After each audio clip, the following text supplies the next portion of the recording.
the Oscar goes to James Ivory, Call Me By Your Name. If you were watching the Academy Awards last March as I was, you may have noticed this guy, James Ivory. He's now the oldest person to win an Oscar for Best Adapted Screenplay. And I wouldn't be standing up here without the inspired help I received from my life's partners who are gone, our writer Ruth Javala, who received this award twice, and our fearless producer Ismail Merchant. Working with them for close to 50 years at Merchant Ivory led me to this award. And my profound thanks to the members of the Academy in voting for me. You are remembering them. Ivory is referring to the members of his film company, Merchant Ivory Productions, who made over 40 films in the span of half a century, giving it a spot in the Guinness Book of World Records for the longest partnership in independent cinema history. Ivory would often work with writer Ruth Javala on screenplays, and producer Ismail Merchant was Ivory's life partner, although their relationship was rarely discussed.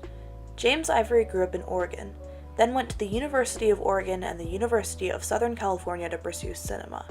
Ivory met Merchant a few years later at a documentary screening, and the two then decided to form Merchant Ivory Productions. Ivory's most well-known movies are his adaptations of British novels, many of them by E.M. Forster. 3 of his adaptations have led to Best Director Oscar nominations, and Merchant Ivory Productions has over 10 wins. Although Ivory himself is from Oregon, the settings in his movies span across the globe. Unfortunately, Ivory's auteurism often goes unnoticed in the film world, and his influence on modern-day movies definitely deserves more attention. Through his non-invasive cinematography and intentional sound editing, James Ivory suggests that true bliss will always be blocked by societal norms. To highlight these norms and their impacts, Ivory has developed an idiosyncratic style, setting most of his movies against the backdrop of Edwardian England, and touching on the same set of themes in each one. During the Edwardian era, England placed a strong emphasis on following the rules of society. PDA was frowned upon, women never left the house without gloves, and nobody ever thanked their servants.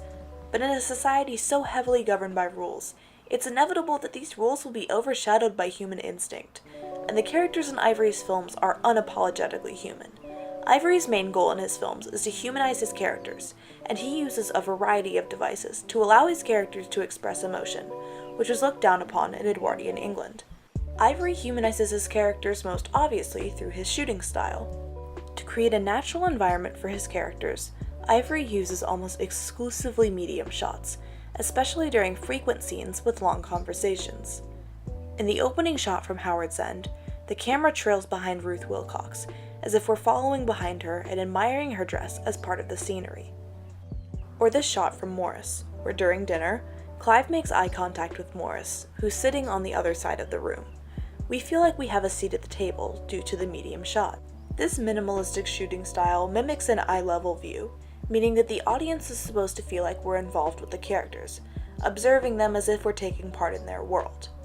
Another aspect of Ivory's minimalistic cinematography is his creative and seemingly effortless use of natural framing.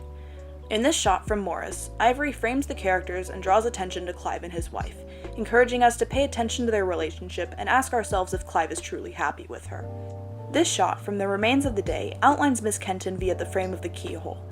This frame adds shape to her body, telling us that Mr. Stevens, whose point of view the shot is from, is beginning to desire her.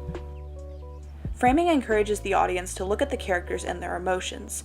Take this shot from Morris. Here, Ivory encourages us to pay attention to Clive's surprised expression by framing him with light.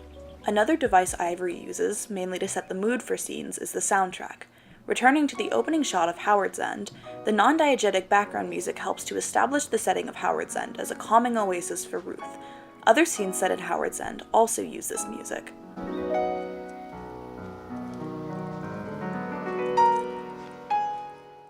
In the final scene before the epilogue of Howard's End, we're saddened by, spoiler alert, the murder of Leonard Bass, but we're also excited for the poetic justice of Charles's arrest.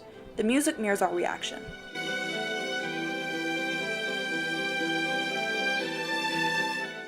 In this scene from Morris, I'm going to try to put this gently, Morris really wants to make out with Scudder, but the music in the background tells us that he's anxious about destroying his goal of ridding himself of his desire for men.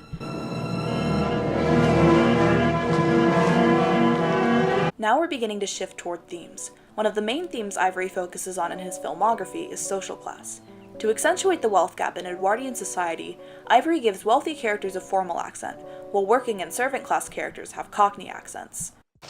It's my job. Meet me another evening instead. I can't come to London again. A great butler must be possessed with dignity. In keeping with his position. There was this English butler in India. Lying dead in the road, crushed and killed in a gruesome accident. Well, people do get killed in accidents and don't come home no more. Anymore, Jackie. Charles Wilcox, how do you do? Bride or groom?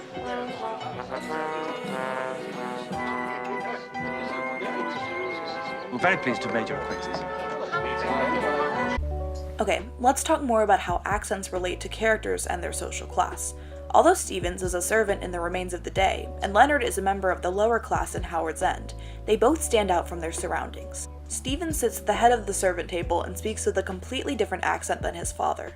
Leonard lives in a small apartment near the railroad tracks, yet he still corrects his fiance's grammar in a posh accent. The surroundings of these two characters prevent them from achieving the bliss of ascending in class and overall society. The other two dominating themes in Ivory's films are romance and nature, which intertwine. Due to the strictness of Edwardian England, the presence of others always tends to hold characters back from expressing themselves. This presence is most obvious in Morris, since homosexuality was illegal in England till the 1960s. But in nature, Ivory's characters are able to truly be themselves.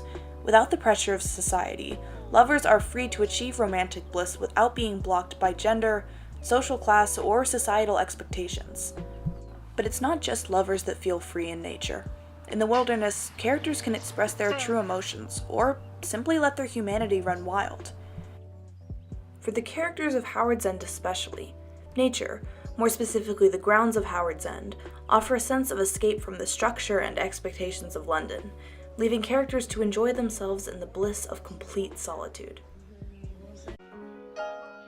If you were to watch multiple Merchant Ivory films in a row, which I strongly do not recommend doing because they get very repetitive, the idiosyncrasy of Ivory's style shines through, more mature and refined with each new film.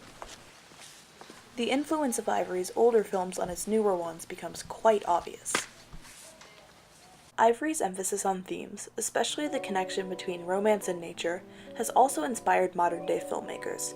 This scene from Call Me By Your Name is a direct homage to this scene from Morris, showing Ivory's influence on modern-day auteurs such as Luca Guadagnino, the director of Call Me By Your Name. James Ivory is a perfect example of an auteur using a distinct style to convey a specific set of themes, and hopefully, his influence will continue to be recognized for years to come.